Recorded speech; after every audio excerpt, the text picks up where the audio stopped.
घर घर की कहानी, इसलिए सास कभी माँ नहीं बन पाती। दिल छू लेने वाली कहानी।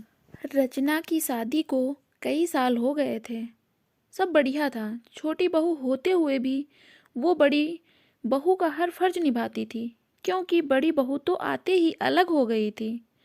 रचना के सास ससुर को हर काम के लिए रचना ही लगती थी, फिर भी वो उसकी बुराई करना नहीं छोड़ते थे।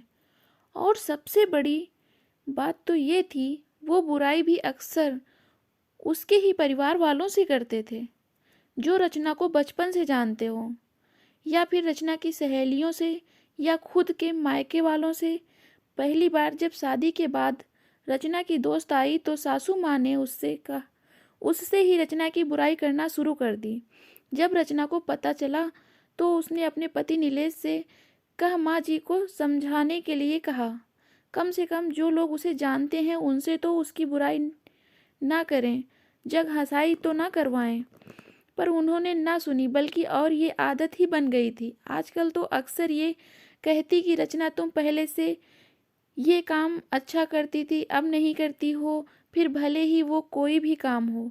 रचना की बुआ उसके ससुराल आई थी, तब सासू माँ की किटी पार्टी भी थी। वो बुआ को भी साथ ले गई और आदतना सबके सामने ही रचना की बुराई करने लगी। रचना पहले सब अच्छा करती थी, पर अब कोई काम ठीक से नहीं करती। ना ठीक से रोटी बनाती है, ना सब्जी, ना अच्छे से कपड़े पहनती है, ना बच्चों को ख्याल रखती है। वो और कुछ बोलती इससे पहले ही रचना की बुआ बोल पड़ी, लगता है ससुराल में आकर बिगड़ गई है, क्योंकि हमारे घर की तो वो बड़ी बेटी है और सारा घर और ऑफिस दोनों अच्छे से संभालती थी, और बड़ों से लेकर बच्चों तक का सभी का ध्यान रखती थी। आपके यहाँ आकर बिगड़ गई है। ऐसा कीजिए, महीने 2 महीने जमाई सा के साथ उसे मायके भेज दीजिए, हम सुधार कर भेज देंगे। अब रचना की सासू माँ का मुंह देखने लायक था। उन्हें बोलने के लिए शब्द नहीं मिल रहे थे, तो बस फिर उठकर चली गई, ये कहकर कि आती हूँ जरा, कोई बुला रहा है। और रचना की बुआ जी बस मुस्कुरा रही थी। कहानी पसंद आई हो तो हमारे चैनल को लाइक शेयर सब्सक्राइब करें।